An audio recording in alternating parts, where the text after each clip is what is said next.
the stream is haunted, and that's a ghost. Yeah. He yells, swears at us. Yeah. That's our new shtick, is that we have a ghost that haunts the stream and just yells swears. And I can say I am married to a ghost. There you go. She went. We have fun.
I am Chandler. I am on Twitter at Chan@DNDRPG, and I talk about unappreciated games like Shining Force.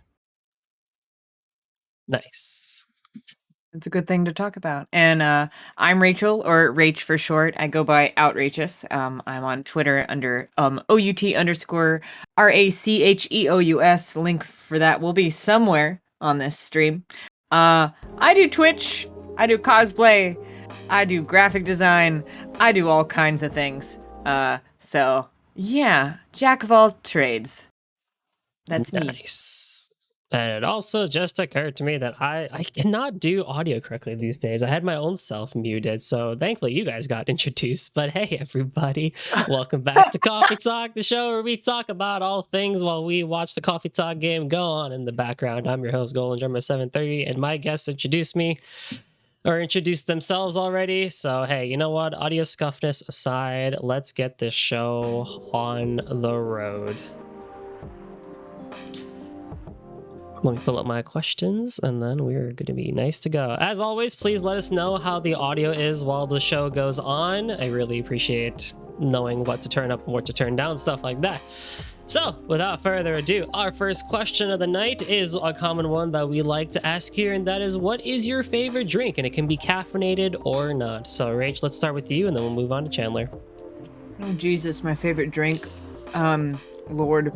Are we talking alcoholic, non-alcoholic? Whatever. There's so many. Floats your fancy. God, there's so many options. This is a hard question. I don't. Okay, non-alcoholic favorite drink is gonna be incredibly vanilla, but it is cranberry juice. I know it sounds terrible. No, not cranberry. Cran-apple. Cran-apple juice. Cran-apple. Great stuff. It's a good time. Love it. Alcoholic beverage. Di-Serono and Coke. It's dangerous because it tastes like cherry Coke and you can't taste the alcohol. Is the cran apple because of taste, health reasons, or? I just like it. The cranberry kind of gives it a little bite, but the like apple is a little smoothness. But yeah, I mean it's a pretty healthy in terms of juice, you know. And crane apple does slap. It's also a really good mixer, you know, with things. And then it's just good on its own. Can't go wrong, really. Feel that. I feel that. Ooh. From the chat, cran grape is also good. Yes, anything mixed with cranberry juice is pretty good.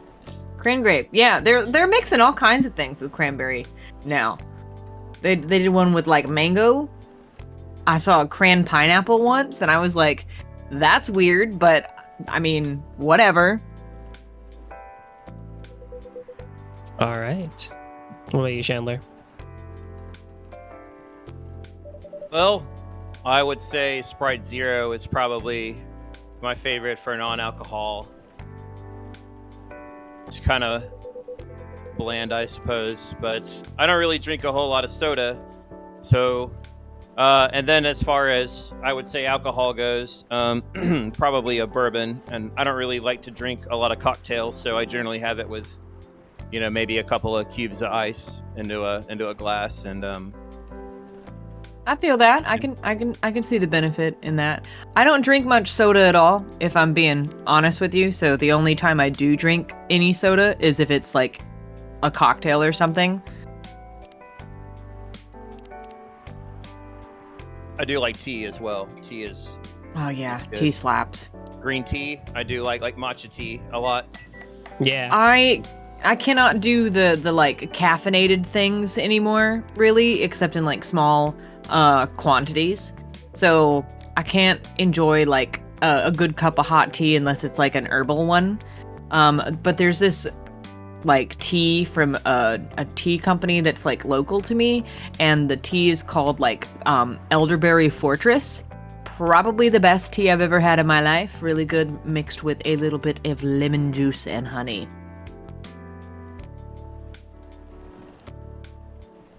Nice. Once again, chat.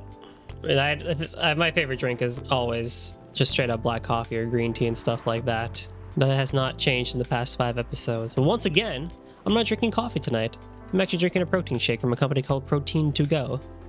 And it is pretty good, I will say. The flavor is strawberry watermelon. Interesting. I don't think I've ever mixed those two flavors before. Yeah, right. I was pretty curious by it, but it's also one of those like protein companies that makes a drink that like doesn't leave the taste of like, or the texture of chalk in your mouth when you finish drinking and stuff like that. It's still a pretty dry drink just because it's just the way protein shakes work and stuff like that. This one's pretty good, so I actually do recommend this company, Protein to Go. Not sponsored yet. Yet. Okay, I have a question for the chat, because mainly I just saw sarsaparilla, and I've heard sarsaparilla explained before, but it's been so long that I don't know what sarsaparilla is anymore. 6, explain to me what sarsaparilla is, and is it any way related to root beer? I gotta know. I don't think I've ever heard of the word sarsaparilla, but that sounds like an odd like margarita cocktail or something like that. No, it's like an old-timey beverage. Like I'm fairly certain it's non-alcoholic. You hear it mentioned in like old westerns and Winnie the Pooh, believe it or not. Winnie the Pooh. Yeah. Did you ever watch the like animated like Winnie the Pooh series as like a kid on like Disney or something like that? I did as a kid, but I don't know if I recall the word sarsaparilla showing up. Oh yeah, they said it at least 3 times in the Old West episode where they tried to make Piglet sheriff. Yeah. So someone explain what sarsaparilla is, because otherwise I'm gonna Google it and then tell you guys what sarsaparilla is. Interesting. Hey, you know what? Maybe we should just do that. Maybe we should just do that. Chat slacking. I think they brought it up in Red Dead Redemption before. I think it's some sort of like tonic for like remedy, like a remedy for like blood or something like that. I can't really remember off the top of my head, but I'm pretty sure they mentioned it in Red Dead Redemption. Okay. Sarsaparilla I'm often looking it gets up. lumped as root beer, but they're distinctly different. Mm-hmm. Well, we'll wait. It is similar. It is similar in flavor to root beer, is what it says. It's in other countries, it's like Southeast Asia. It's made from a tropical plant, I think by the name of like sarsi, and they call it sarsi instead of sarsaparilla. But in the States, the drink is made with birch oil, like from a birch tree, and that's what gives it its flavor.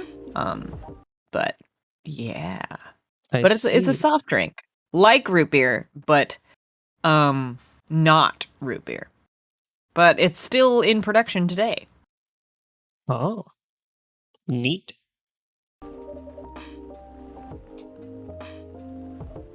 Interesting. I've just never been a fan of root beer. I've tried it a handful of times. I've tried different companies, and it's just I don't understand the desire of root beer.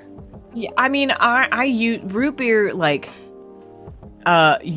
used to be like my go-to like carbonated beverage as like a kid, but it had to be Barks root beer, not A&W, not whatever that other one, not Mug, not any of those like things. Those are all posers. It had to be Barks root beer because Barks had bite, like it had that like where your throat burned as it went down. Like that's how I drink all my sodas. Pepsi has bite, Barks has bite, Pib Extra has bite, even like Dr. Pepper has bite. But like yeah. But if it's like homemade root beer, like they've made it like in-house. Yeah. That stuff's good. So interesting. Yeah. No two root beers are alike. Some are better than others. Speaking of things we like and don't like, here's tonight's first question. What's something you wish you could be more transparent on with your online persona? And vice versa, what's something you wish you could be more transparent about in your real life from your online persona? So I guess like an example of this could be, right, like you wish you could say that you were into gardening more online, and then versus IRL you could be, you could say like, oh, I'm really a fan of XYZ content or something like that, so I'll give you guys a couple minutes to think because it's a pretty loaded question. So I will actually take first go on this one. So I think in terms of like where I wish I could be more transparent online, I think it just generally would be of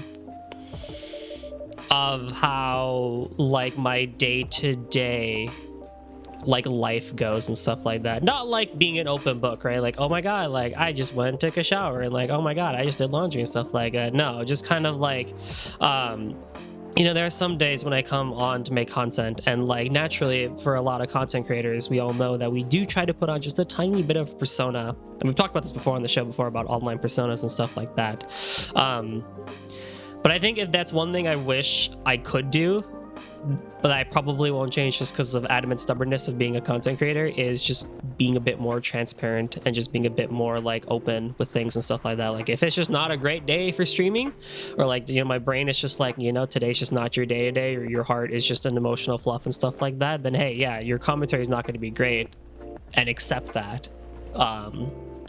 Versus like other days, like today for example, which was quite good. So today was pretty hectic and happy fun day.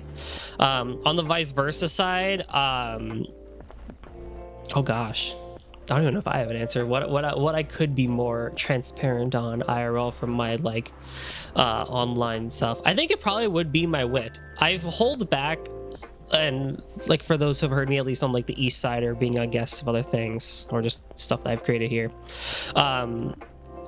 is I'd have a lot of random witty / sassy comments and stuff like that. And naturally in a professional setting, you can't always bring out that wit. You can't always bring out that sass, or like your parents and friends and family might take it the wrong way and stuff like that. But I personally wish I could bring it out, because I think that would at least just like lighten the mood or just keep things a bit more jovial. in terms of like day-to-day conversations and day-to-day interactions and stuff like that, even if it came with the risk of people basically being like, wow, you're such an asshole, Golden. And I'm just like, that's just how the brain works. I like wit and I like sass. So, you know, I just think it's nice to keep those sorts of moods going, unless of course things are serious, but you know what I mean.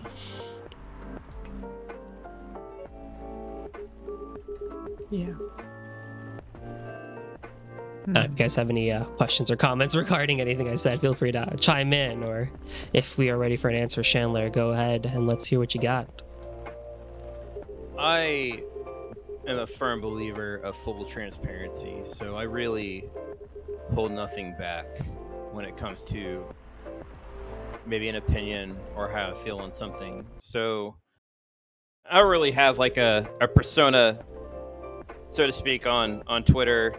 Generally, if I don't like something, I will say I don't like something. If I like something, I will say that I like something. So I don't really know if it, I wouldn't say that it like applies, you know, to Twitter or anything like that, because that's generally all I'm on, and all I do is just post silly things like my cat high-fiving me, or Shining Force, or Castlevania, or anything like that. And I will say, you know, there are some things that I don't like, and it may upset some people, and you know, take it as you will, but I guarantee that we will find a common ground on some things that we like to balance that out. So there's that. And as far as my real life, again, I'm transparent. I honestly, man, I have a boring life. I work, I sleep, I eat, I play games, I hang out with my wife. So, I mean, there's not really a whole lot that the area or a gap between like transparency and not it's not really there. It's just, I'm just the type that's like, you get what you see, you know? Right. Okay, I got you. What about you, Rach? So I'm usually pretty transparent with like certain things, like, you know, my opinions on games and whether or not I like or dislike something in regards to those games. And I'm a pretty honest person, both online and in my day-to-day life and at my job. But there's, of course, because of the nature of my job and where I work, which I won't really go into detail on stream, there's certain things that I cannot comment on, and then certain things that happen at my job that I cannot talk about, which is at sometimes kind of sad, because some things are very exciting that I would like to share that I cannot, and other things are just flat out funny, at least to me, that other people might not find funny, because it's like a situational thing. Like, you have to be involved in this particular type of work to really find it funny or interesting, and not everyone is. And then there's other things that I wish I could comment on that I can't, simply because of where I work, which is just one of those things. And then, of course, when I'm at work, I don't typically talk too much about, like, they know what my hobbies are. They know that I stream, and that I love playing video games, and that I cosplay, and that I'm a huge nerd.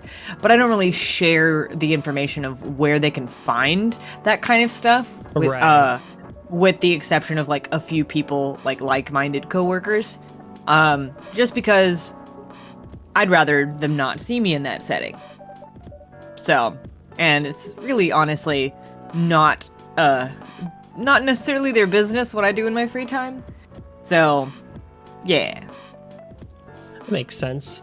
It's interesting to hear two very similar answers, and I always feel a little bit guilty doing this, but this is one of those situations where it kind of just naturally happened, due to the nature of my guests, but which is totally fine.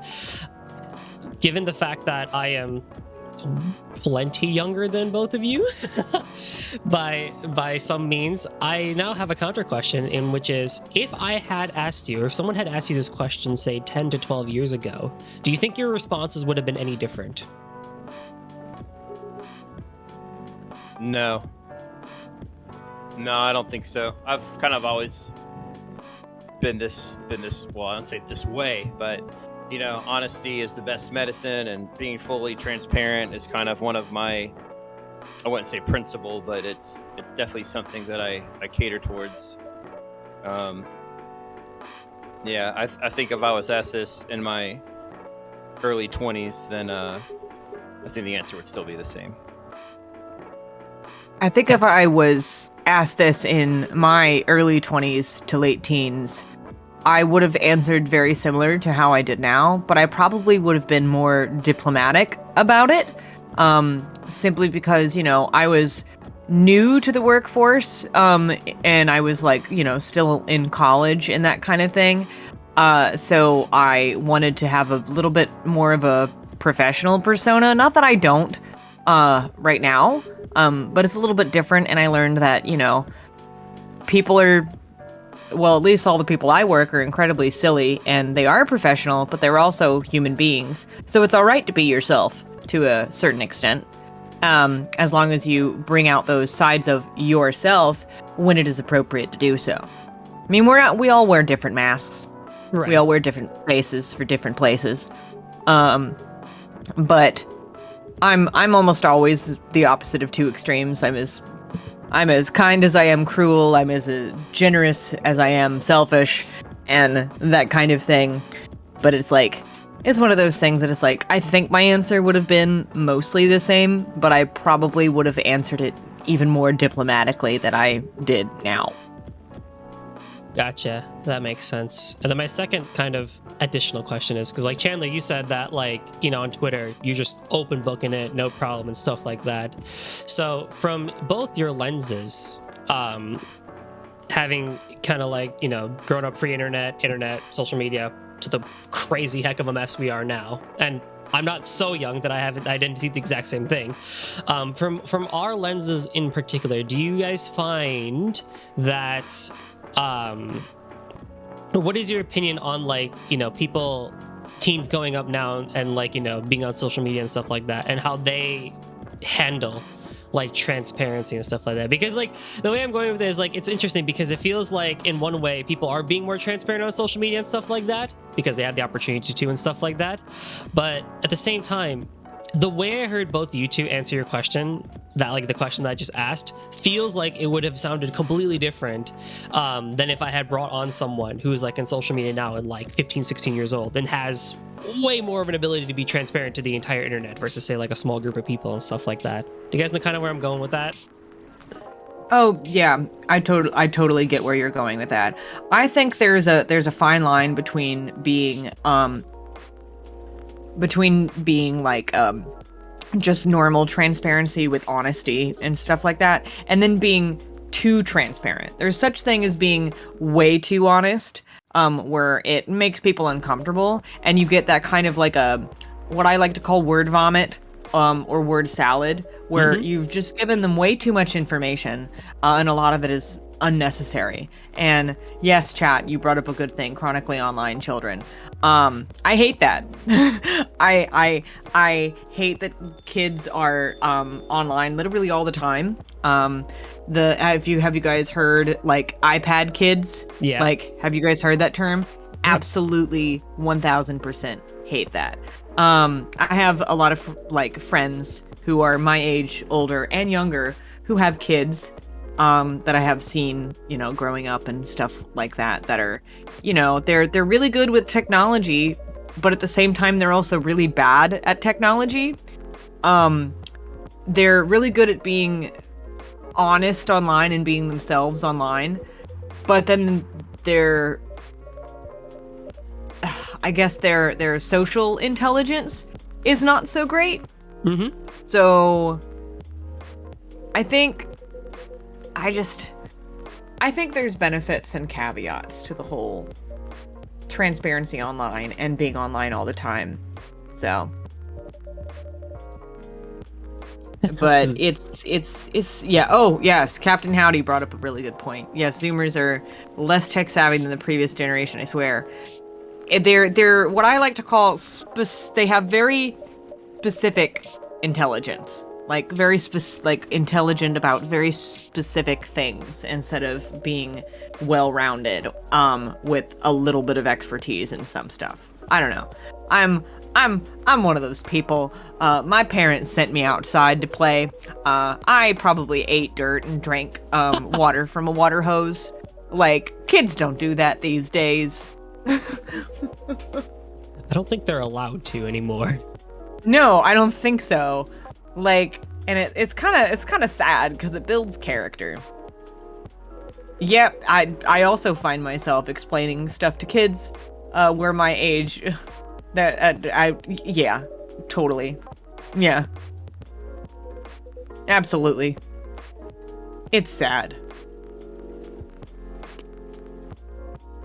Any opinions on any of this, Chandler?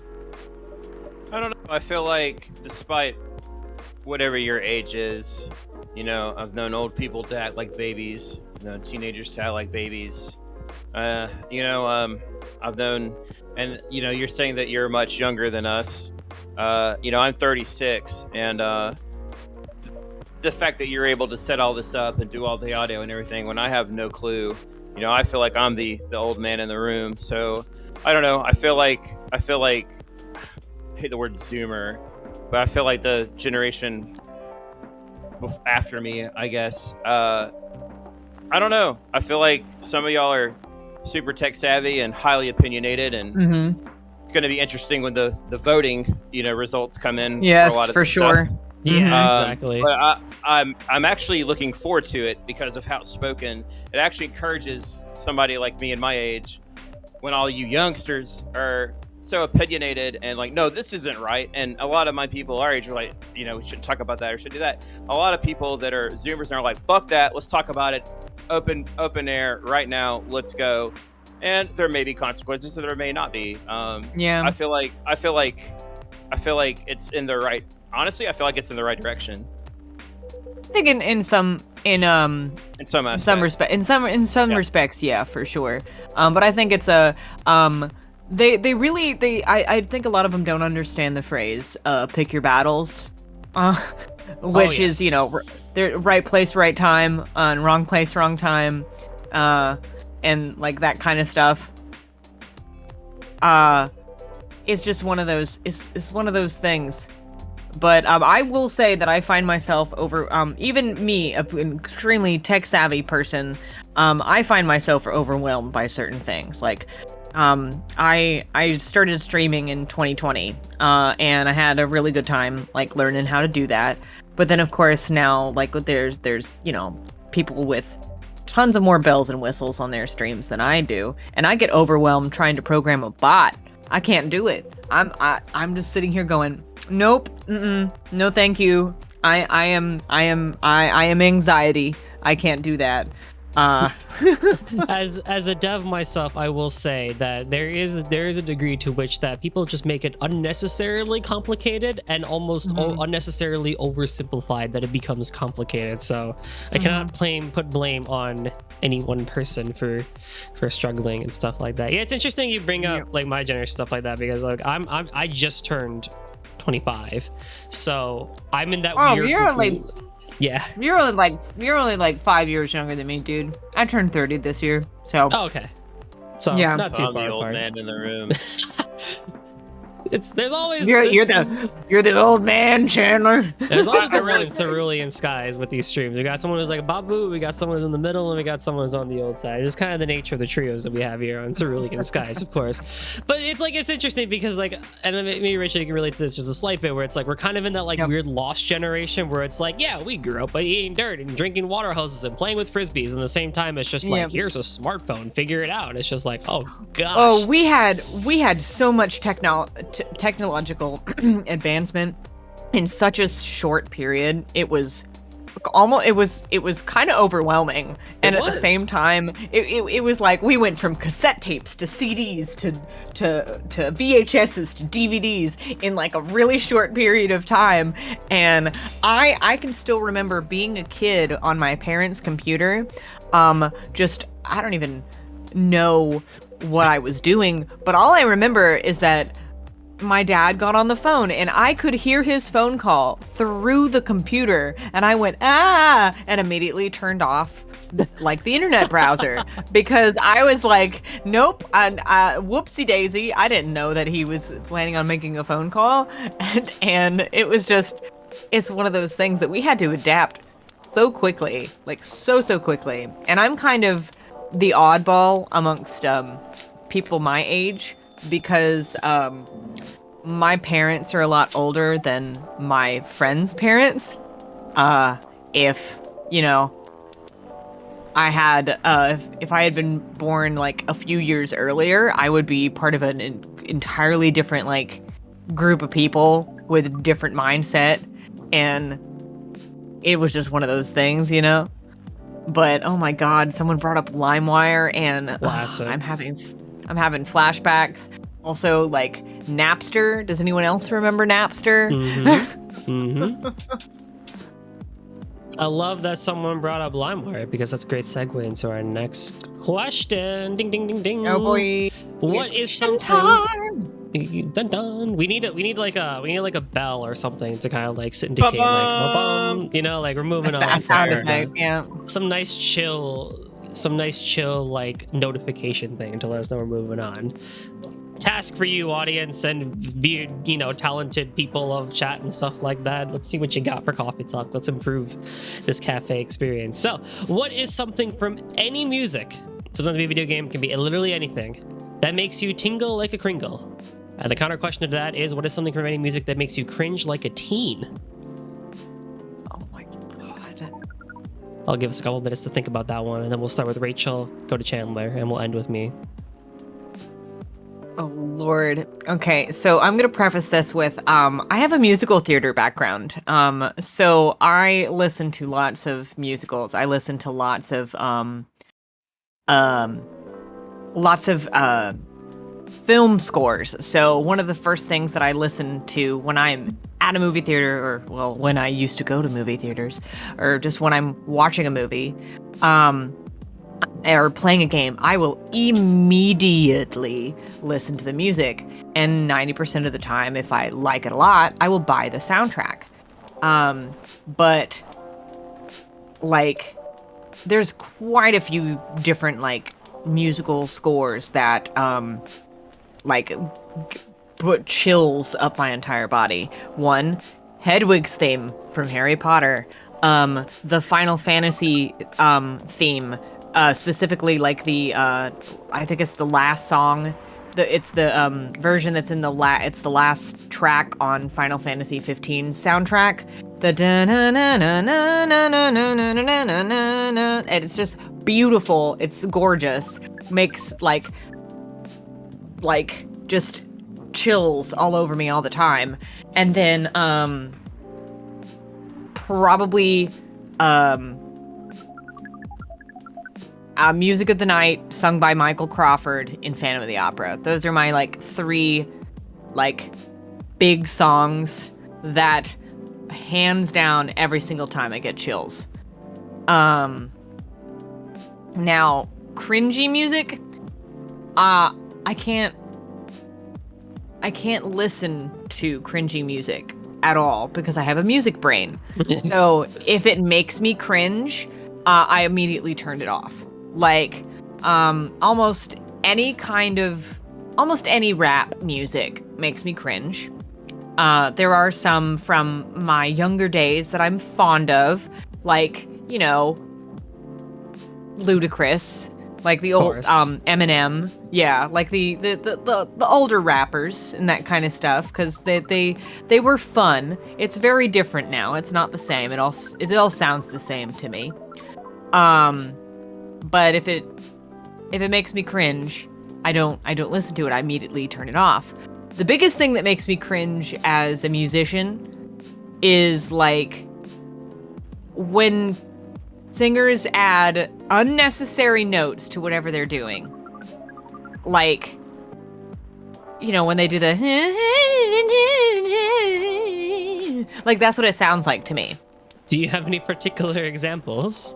Oh God, when you sing the national anthem and you do all those extra notes that you're not supposed to, like, I anytime I see that, whether it be on live television or if I am literally right there in the audience, I want nothing more than to march up them and just slap them, because why are you doing that? It's not impressive. It's just annoying. Like, I don't care how many trills you can do. I really don't.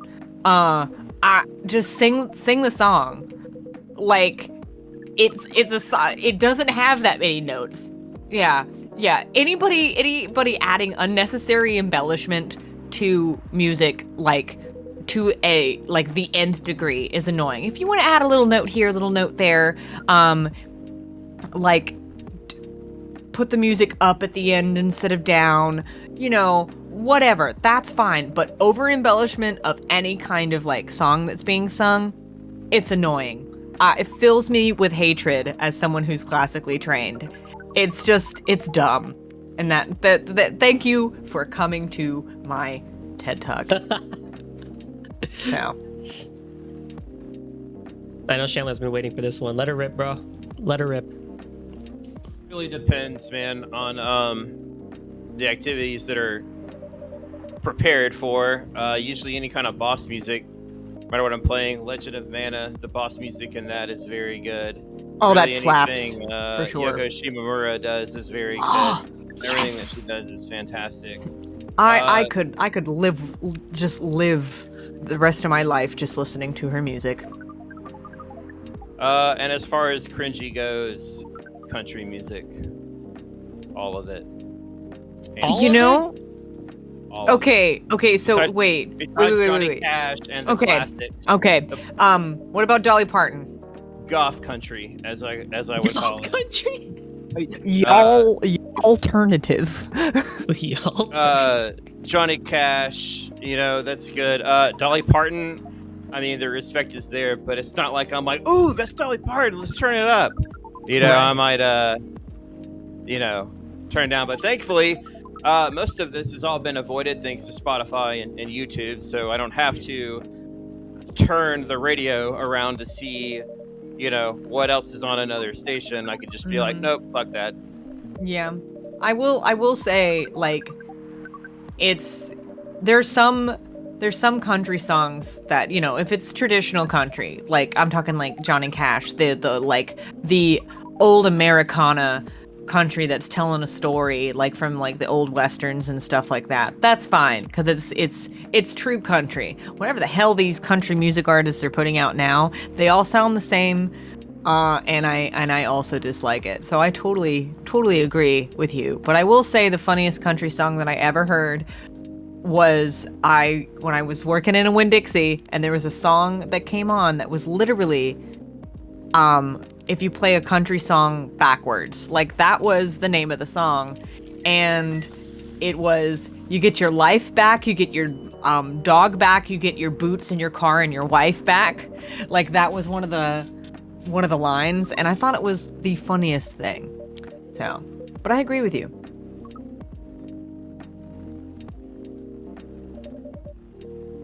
There's a lot of music that gets me hyped, and there's a couple of tracks in particular.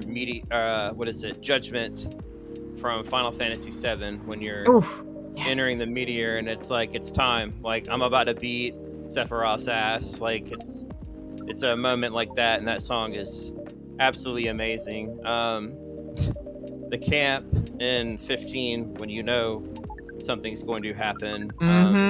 Yep. Me and my wife were, I was like, no, I'm not crying. I'm just allergic to sad stuff. Oh, the song that played during right after the events of Altissia and the Leviathan, in that particular scene. Yeah. Gets me every single time. I was like, Yoko Shimomura, girl, you did not have to go that hard, but you did. You did. Battle on the Big Bridge from Final Fantasy V is also a classic. Despite the fight being a little goofy with Gilgamesh, that track is one of Uematsu's, I think, one of his best tracks, to be honest. Genova's theme slaps.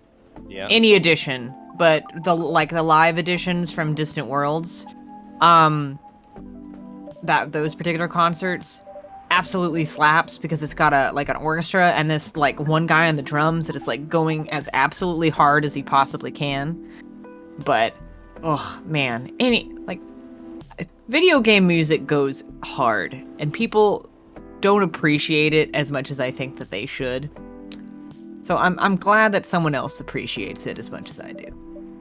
It's its own thing, really, and it's like I recall growing up where it's like you couldn't really talk about it that much because like you'd be like, oh wow, video game music. There's nothing special about that. Now it feels like, you know, as soon as you're talking about video game music, people are just like, oh yeah, for sure. Like there's some good stuff out there. I'm like, where was this like 10, 20 years ago? Like, dang. Exactly, right? We'll talk about this as a kid and stuff like that. Oh, here's another song that slaps. Did you guys ever play The Secret of Monkey Island? A long time ago. That's the point and click, right? Yeah. Yeah, it's a point and click. The main theme from that. The dun dun dun dun dun dun dun. Oh yes. Absolutely slaps. The first time I ever heard that song was a couple years ago. It was at a the name of the band, like group of musicians, is called Level Up, and we went to a concert not too far from here. Actually, I think it's like an hour and a half away. And I heard that song for the first time, and that song was so good that I played the game as soon as I got home. Like, that's how good that was. Yes, the Nier concert. Good times about that. That one was quite good, actually. Hearing that in actual person is definitely a time to be relived. I would have cried. I have a mini story about that one that is finally I can bring it up because Guav's brought it up. So he and I actually went to the concert together in Rosemont Theater in Chicago, and I had originally brought his tickets. We were going to be kind of like up on the high side, you know, not a bit far back, but I mean, you know, college kid, right? You only have so much money to buy, you know, concert tickets and stuff like that. So we get there, we're sitting, we're kind of like taking pictures and stuff, like we're talking about, you know, the games and stuff like that. And this guy approaches us and he's like, hey, how's it going? We're like, oh yeah, it's going good and stuff like that. Why? He's like, it's just the two of you? And we're like, yeah, it's just the two of us. He's like, okay, so here's the sitch. A couple of people could not make it from Japan to this concert, and we don't want to leave some seats empty in the front. So how about I'll give you guys these 2 tickets, and you guys go sit in the front of the show and stuff like that. And we're like, yeah, totally. And in my brain, I'm just like, there's no way, right? Like, this guy's totally bullcrapping us. But he goes out to say, he's like, yeah, I'm one of the program coordinators here at the Rosemont Theater and stuff like that. And yeah, you know, I'm just coordinating everything. And, you know, this came up last minute. So, you know, I just wanted to offer it to you guys because you seem like pretty good guys. And we're like, oh, yeah, thank you so much. Like, blah, blah, blah, stuff like that. I look at the ticket, and yeah, sure enough, it's like the 3rd row from the front, stuff like that. And that's the time Guavs and I got to see the Nier sound concert. 3 rows from the front, like 10 seats away from Keiichi Okabe himself, and it's just like, blah. But yeah, that was truly an emotional experience, I would say. I mean, Keiichi Okabe's music, at least for the most part, I have stranger opinions these days, it's quite good, and hearing it like in person in concert was definitely a highlight of my college life and stuff like that. That is pretty cool. I don't have a story like that, but I do remember when they did that live, the 15 like announcement thing where they did that big huge like it was a big, you know, they had it was in California, like literally everyone was there, and my friend was in the audience, and he literally sends me a picture of Yoko Shimamura because she was sitting like right in front of him. And I literally was like, I would die. And he's like, I am dying. I was like, okay. So I can't imagine being that close to like an artist like that. Like, I don't really like fangirl over celebrities, but I just think that would be very cool to have been able to like I think it would probably the coolest thing for me would be to meet like a composer that writes video game music. I think it would be probably cooler than meeting any other celeb that I can think of, just because of the sheer amount that they have made. Ooh, I like that. I'll follow that.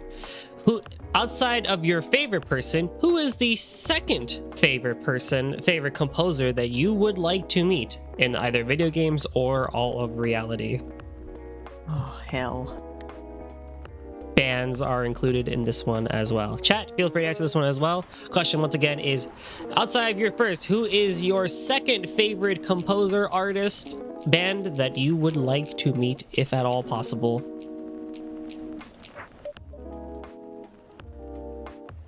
Chandler, feel free to hop in whenever you're good. Probably Kenji Ito. Oh, okay. The Romancing Saga 3 soundtrack slaps. Huge fan of it. Yeah, probably Kenji Ito. He did the some of the Mana soundtracks too. I think he did all of them. I'm trying to soak in everything that's being discussed while trying to think about things. So my mind is slowly melting from these discussions. Yeah, it's like you have to turn on like all the parts of your brain at one time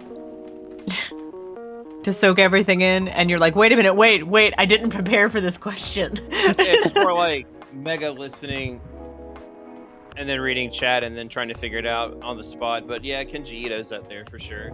I mean, Yoko is definitely like my first.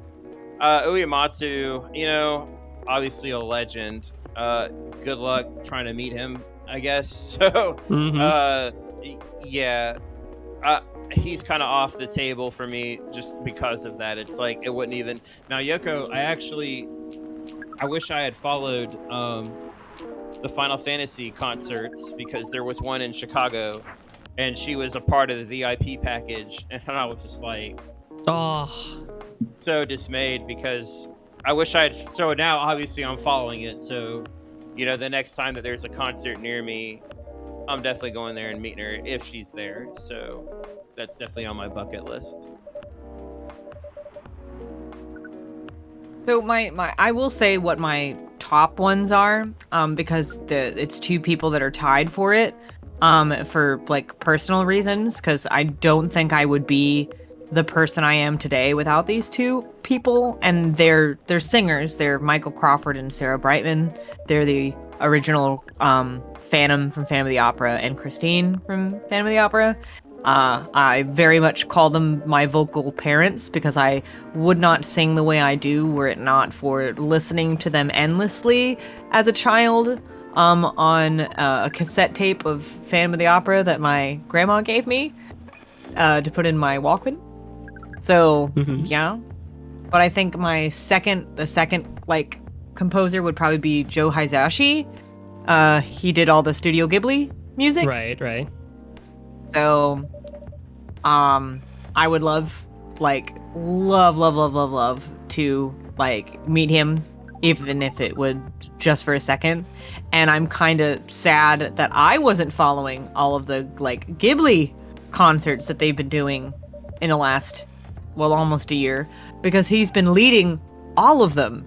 He's been literally the conductor at all of them, and he's brought out his like daughter to perform certain parts of it as well.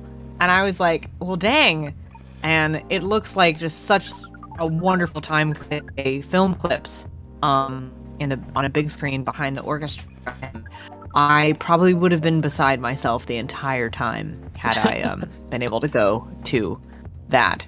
I think really honestly, like, people get excited for like, you know, normal celebs. Me, I get excited for like composers and Broadway singers and stuff like that. I'm one of those people. Which makes sense. I mean, all the people that you mentioned, right, have had impact on you in some way. That's one of the beauty of music and stuff like that. Like, you wouldn't say them if they didn't make you cry or make you feel tingle like a kringle, as I said it. Yeah. I think for me, I would have to say secondarily, because Masa Hashiyama Uzu is my favorite, so I guess, yeah, Uematsu or like Yoko would be my second favorite. If not the entirety of the Falcom people. They are just I'm sure a fantastic group of people to talk to.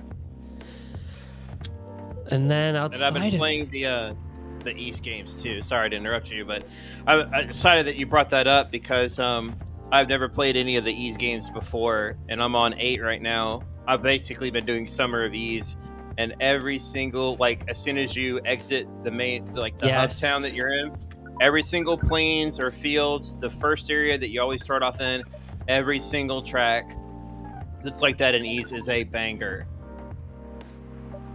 They're so good. I looked forward to at least when I was going through East, like, oh man, okay, we're in the first town. Like I'm like tingling a little bit. I'm like, okay, I'm about to take my first steps outside the town. What am I gonna hear? And then I'll walk outside and just stand there and be like, oh my gosh, yes, complete this is bliss. so good. Yes. Yeah, and I have 4 hours on Ease 8, and I'm sorry, Sunshine Coastline, it just, I gotta do dishes, or I gotta go do this. I'll just go to the first area.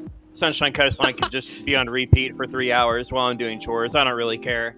Oh, Yeah, it's that's such a unique song, because when you hear it for the first time, it's the most amazing thing in the world. By the end of the game, you're like, okay, the magic's kind of worn off because you hear it so much in the game and stuff like that, and you probably only hear it for like the first 30 seconds. And then the game ends, and like you go back and listen to it, and it's like, yep, this is like a life-changing song for the rest of my life now, and I'm totally gonna keep this until the day I die. I cannot believe that it's taken me this long to play that series, and everybody on Twitter has been like, dude, you gotta play it, you gotta play it, you gotta play Trails, you gotta play Skies, you gotta play this and that. And I was like, okay, I'm gonna start on Ease and work my way through them. And I obliterated them at a point, and now my gaming has kind of changed, and now that they have the co-op for Ease 8, I'm just waiting at the perfect time where me and my wife can play it, you know, start to finish. But in the meantime, it's Sunshine Coastline. Like, it's basically Sunshine Coastline in the background, the game, comma, Ease 8. For right now, but man. I totally understand that. And that's why I would just want to meet people like Takahiro Onisuga, who actually did supposedly made, you know, Sunshine Coastline, like Yukihiro Jindo from the JDK band, you know, Hayata Sonata, who's been there for like 20 some years and stuff like that. She's not there anymore, but like Sakimo Miyama made a lot of songs that like I really, really enjoy, like from E7. I'm just like, please teach me your ways. I don't understand how this comes to fruition in your brains, in your hands. And I'm just like, oh man, that'd be really cool. Imagine if the Falcom team like branched off and did more like work for, say, like Nintendo, or, you know, something like that. Like, imagine if a Team Falcon game did like a Pokemon soundtrack, or legit, you know, something like man, they need to just pack up that whole team and be like, hey, we'll do this soundtrack and this soundtrack and this soundtrack. And like, I just cannot believe, like, since like the days of like Legend of Mana and stuff, where I won't say the soundtrack overwrites the game itself, but it's definitely overqualified for like the content that you're playing through. And to me, that's what really got me into video game soundtracks in the first place. Is it's just like Castlevania, and like you're hearing all these iconic themes playing games, and it's just like I swear, like, Ease has almost every single track that they have for the most part. And we've even had things like I can't remember the Fiery Mountain that's in Ease 2, but that dun dun dun dun dun dun dun. Like my wife, like I caught my wife singing it, like, because you spend most of the game in there. And it's like, I know it's catchy, like, oh man. So I didn't mean to interrupt you, but as soon as you said Team Falcom, I had to say that because that's perfectly okay. Their soundtracks are incredible. I think many on Cerulean Skies, because we've just been slowly converting everybody to the east side of things, would happily just go on many tangent about Falcom Sound Team JDK, because what they do honestly does spoil you for a lot of other soundtracks that come out of it. You're just like, oh wow, I really had it good back in East, didn't I? Once I'm finished with the series, I will probably make a best of list, and I guarantee you, almost every single one of them will probably be the first stage when you walk outside of the towns, because that's just like the banger, getting you ready for like what's to come. So are you caught up on everything, and like 8's your most recent one? 8 is I literally started at 1. I started on book 1 and 2 Chronicles, And then I did okay, let me think of what they're called. There's like, I know 4 is Memories of Salceda.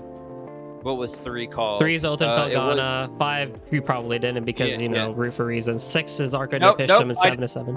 I did 5. I played You 5. did 5. Oh. I played 5. Yeah, I did a Super Famicom like emulator. I put, because since that's like the only way to play it. I hope East 10, or at least there's some sort of remake, because like the dark city the forbidden city that you go into that game. Yep. I thought that was really dope, and I would love to see that in a remake. I thought the whole vibe of the track and everything was great. And no, I East 5. I mean, I do have a list on my Twitter. It's been a while since I posted it, but down on my timeline, on my TL somewhere, there's like my ranking or whatever, and East 5 is kind of in the middle for me. I really liked it a lot. I think it was East 4 that kind of dragged for me a little bit. I think East 4 was the one where you started getting party members. Yeah. And that one was you're trying to get your memories back, right? Yeah, that's Memories 4. Yeah. That one was okay. East 7, I really liked the party. I thought everybody was likable. I liked the story. I liked the layout. And I was talking about this before with Joey and Travis, that it reminds me a lot of like Seiken Densetsu 3. You got your party, you have your goal first, but then wait, you have to fight bosses after.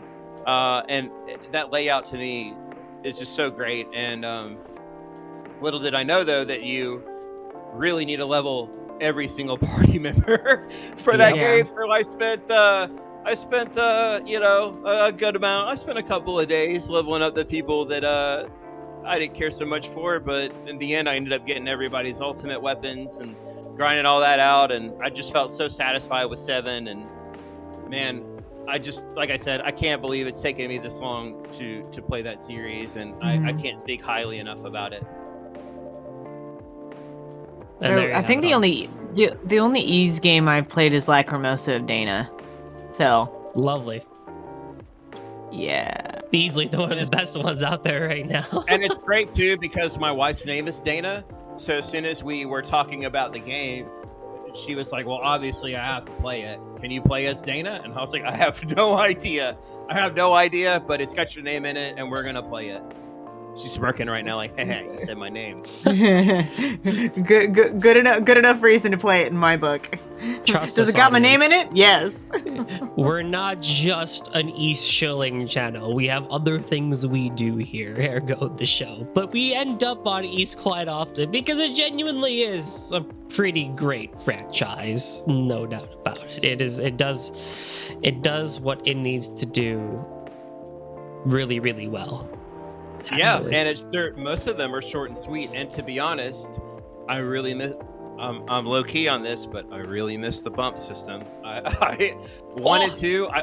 Wait a minute. You don't need to jump. Of course, spells were added into, and then you get more of a Contra, top down Contra kind of feel for some of them, but.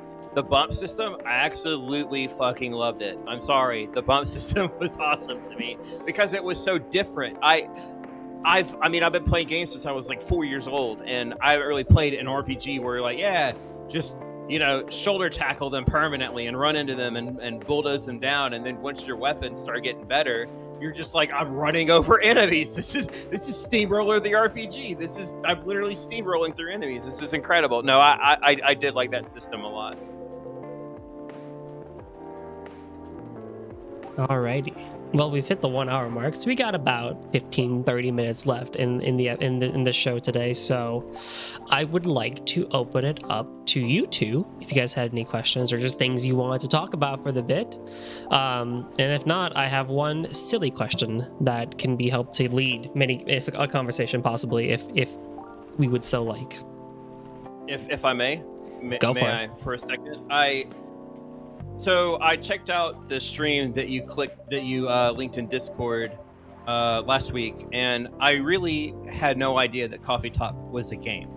The artwork is actually fantastic. I love that there's like an eclectic style of the characters, and everyone looks different, and the sprite work is fantastic. And I gotta say, as soon as I found out that it was an actual game, I checked out the soundtrack, and Andrew Jeremy did a great job. I mean, you can look at the numbers on Spotify. each track has like 200 or 300,000 listens, and that's just not me like doing my work, because that is basically my new like lo-fi and chill, like while I'm working. It's always on the CoffeeTalk soundtrack. And I was talking to you about this before, but that Moonbright track, like I was saying before, that's definitely in Evil Within. So people that have played that, and you check out the track Moonbright from CoffeeTalk, you'll see some similarities. And it got me kind of wondering if he had done any other odes to other composers, because Moonbright is from a French composer, and I wonder, I haven't really like deep dived into it. I just recognized exactly like that's from Evil Within. I know it, and it got me into a spoopy mood. So I'm sure at some point in a couple of weeks, me and my wife will be playing Evil Within 2. So I wanted to get that out of the way. The sprite work is awesome. Had no idea it was a game, and the soundtrack is fantastic. Probably one of my favorite things to come out of like creating this show is the reaction from people being like, wait, CoffeeTalk is an actual game? And I'm like, welcome to the show, everybody. You're home. I had to do some Googling for it, but once I was going through it, so I might actually do a deep dive later on the soundtrack and see if any of the other tracks are related to like composers that he just kind of like remixed into like some lo-fi like chill beats, and maybe I'll have a list on that later. Yeah.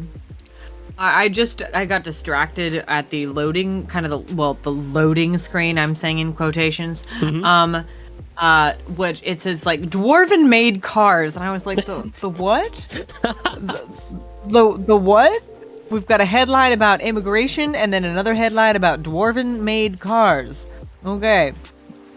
This game is scarily topical at times, but yeah, it's basically, it decides to do social structures and social classes in a very unique way by doing like vampires, dwarves, aliens, and that sort of thing and stuff like that, and like weird immigration coming from all parts of the world. Like this game takes place in Seattle, so you have like people coming over from the Atlantic Ocean and stuff like that.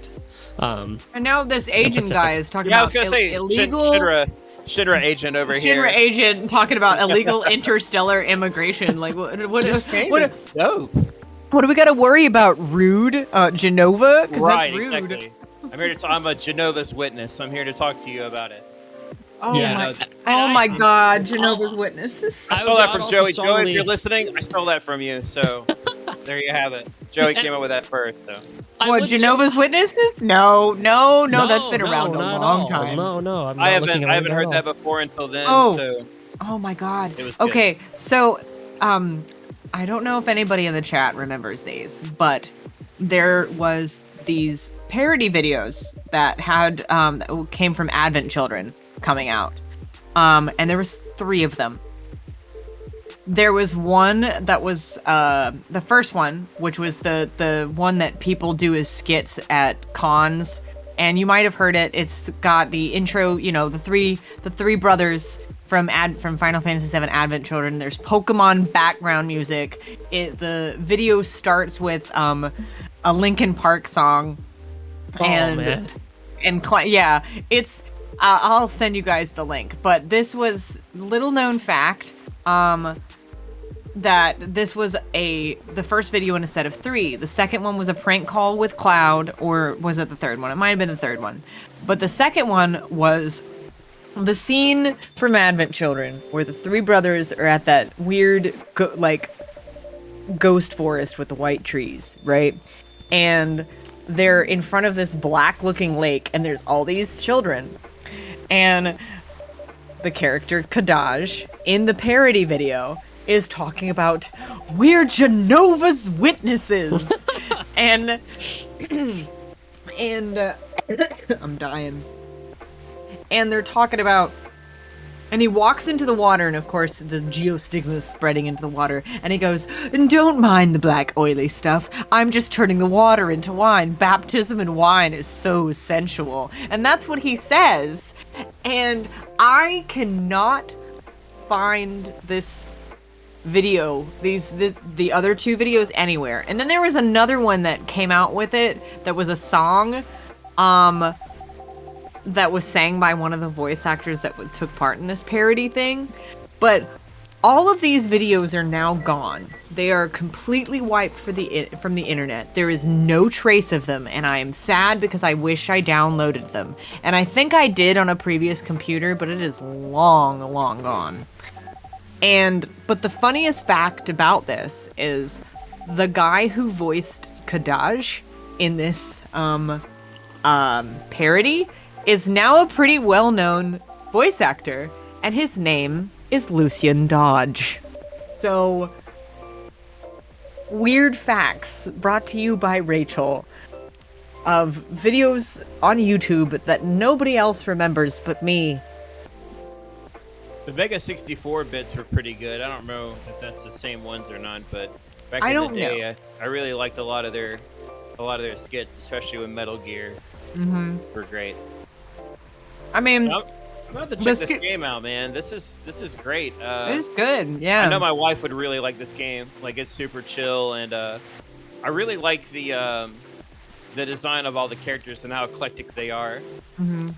Yeah, Everybody just wants coffee, man. I You've do got strongly rugby work. recommend to the audience that, like, you know, with this show, it's like the game is usually on the background, so, like, you know, read it if you would like, listen to us if you'd like, but also, I don't know if I've actually said this in past episodes, but, like, yeah, honestly, pick up the game and go through it wrapped up in a blanket and coffee and just enjoy it, because it genuinely is a really fun time. Funny enough, I have actually never played it. I had just seen it. I had heard the soundtrack like 600 times whenever I wanted to just chill out and stuff like that.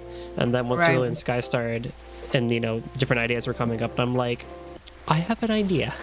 And here we are now, 5 episodes later. I see it a lot, like on Twitch, or like people like linking it, like, "Hey, come chat with us in Coffee Talk," and I was like, "Okay, it's just a little bit of coffee talk." But no, it's an actual game with dope-ass sprites and a killer soundtrack. So yeah, even at the very least, go on YouTube or Spotify or whatever and check out that soundtrack, because it's absolutely incredible. I would agree. It is strongly relaxing. It is strongly lo-fi, and it's just like, it really hits. And of course, conversely, a lot of people may also know that, like, a similar game to this, I don't really know which came first. I think the game I'm about to mention came first, but Valhalla, of course, same type of concept, but with alcohol and being a bartender. Also great soundtrack, also great graphics, also great story. These games really just do hit that niche that I think a lot of people might be looking for, which is just like, we don't want like crazy VN, but we do want something to just kind of chill out with and like not think a whole lot about, and then, you know, cool music and stuff like that. There have been a absurd amount of games that I haven't played, but I've listened to the soundtrack, and you actually mentioned one of them. I have never played Nier before, but I have heard the soundtrack a billion times, and you know, it's one of those things where it's like, I wish I could check out every single JRPG that comes out, but honestly, dude, even at 36, I'm still backtracking to the PS1 JRPG library, because it's one of those one of those libraries that, like, it's like when you like, I don't know if you ever watched Beauty and the Beast, but you see all the books and the libraries all lined up. That's like every book in that equals one JRPG on PS1. It's like, good luck trying to beat all of them in a lifetime. There are so many, and JRPGs are probably like the biggest like genre that I play. You know, regular RPGs, JRPGs, adventure games. Like, that's the stuff that I play. And my backlog right now is so bad. Like, I don't know when I'm gonna get around to completing certain games. Like, I used to get a game and then I used to complete it. Did I 100% it? No, but I would complete it. Now, games are coming out so fast and there's so much like stuff to do in them that I'm like, I am nowhere near done with it by the time the next one comes out. Like, I haven't even finished Tales of Arise. Am I close? Maybe.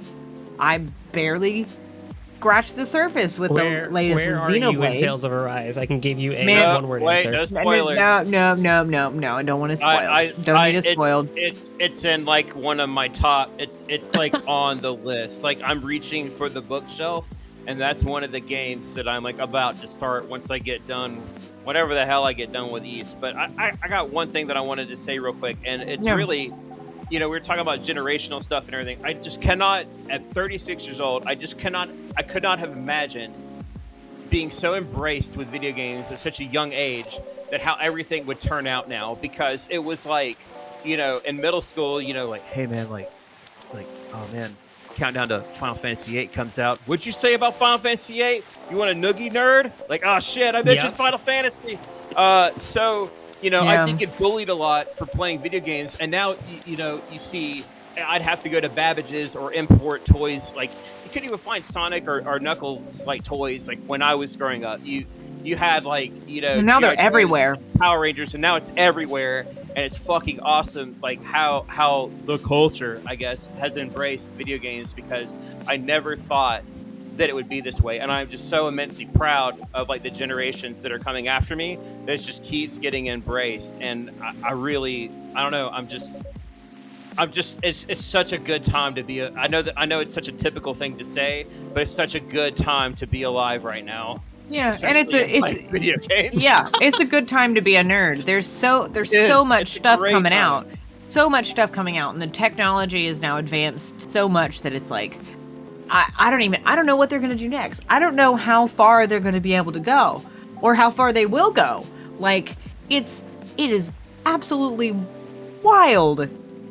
And I will say that the industry has changed a lot. Like, there's stuff that I think I miss from like the old days. Like, I miss the old E3 when a lot of stuff came out of it and you got real excited for it, and it wasn't like so popular that, it felt accessible, but it felt totally inaccessible as well, because you had to get invited to that shit.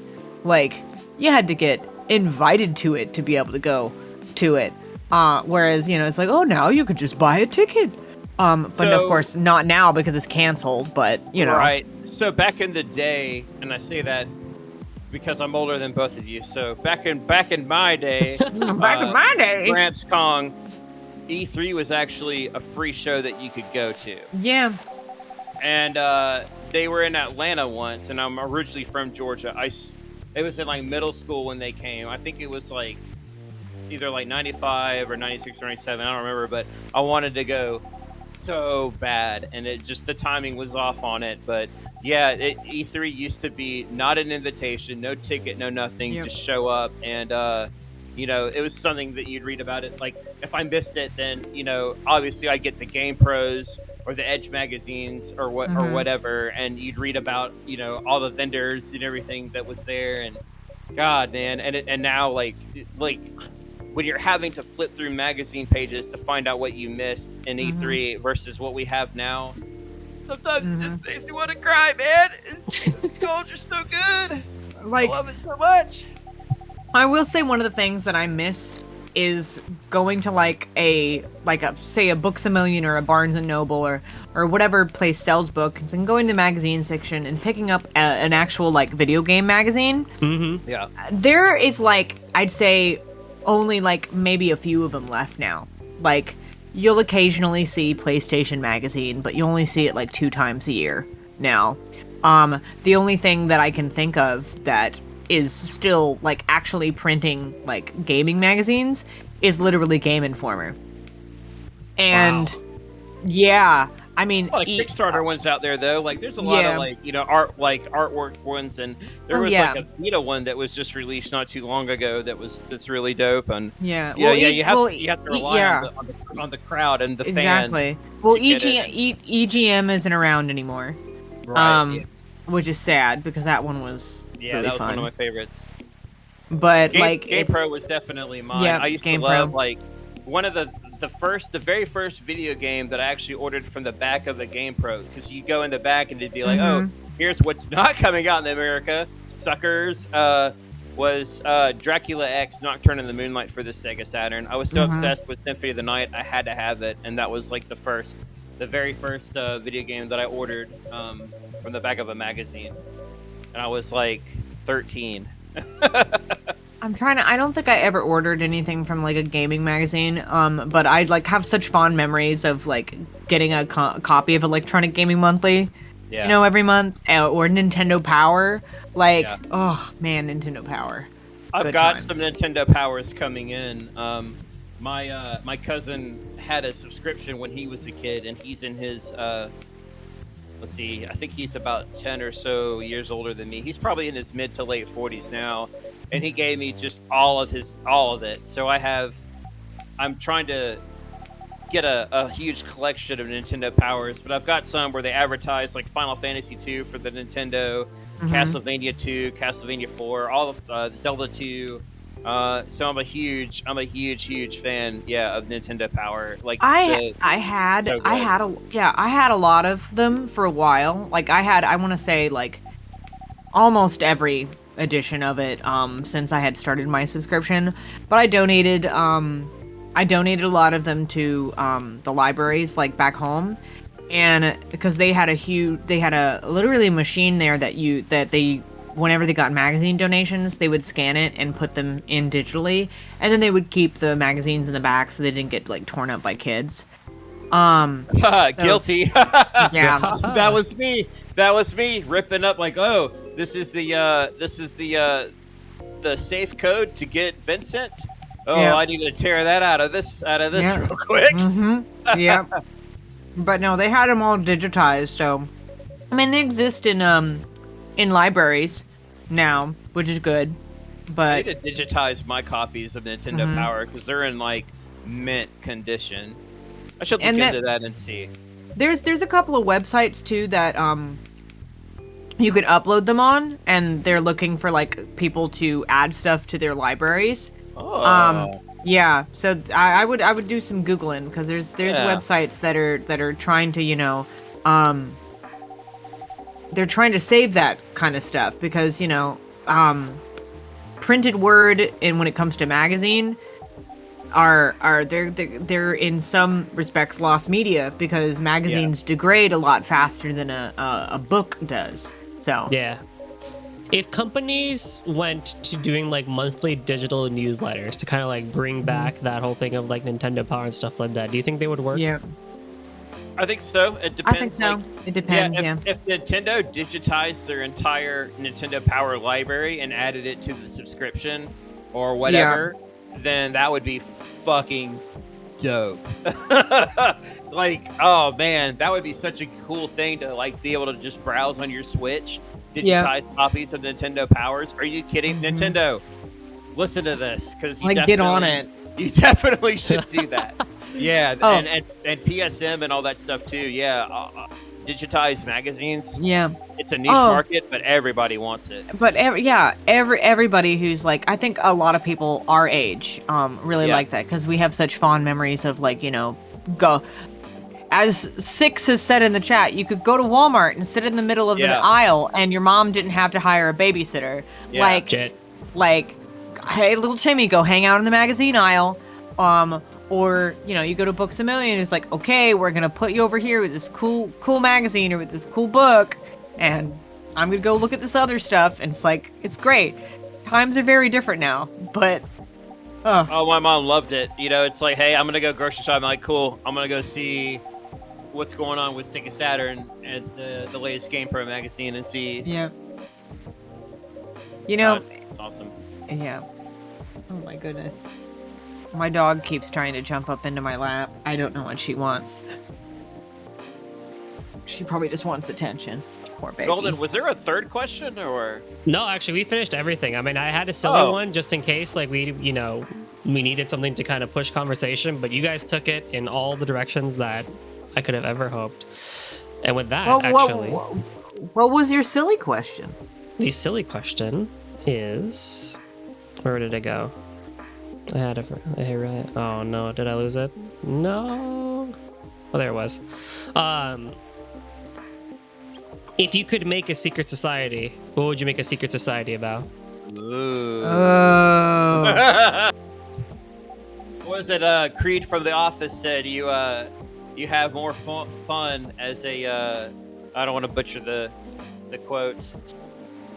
Yeah, the cult leader quote. What is it, Dana? you make more money as a leader, but you have more fun as a follower. So, I don't even know, because like a lot of the stuff that I may have done secret society wise is, I wouldn't say out of the open, but I mean, maybe some sort of like, oh, have you ever heard of this TurboGrafx game? Or maybe some sort of cult to super old Commodore 64 and TurboGrafx games or something. I don't know. Maybe we'll just all just forget about all that and just worship do a cult on the E series. That's almost very cult I'm in. ish. Yeah, there you go. Well, that was Have you easy. heard got the good word? Have you heard the Book of East? It's there. Oh my goodness. We got 6 of them. Oh, Yep. Lord. So my answer to this question would be, if I told you what my secret society would be about, it wouldn't be a secret anymore. Exactly. Boom. That's true. And that is a fantastic place to end today. Bada boom, bada beam. Alrighty, so let us do one of these. Alrighty, and then I can never remember what it is. There it is. If you guys would like to promote yourself in chat, please do so.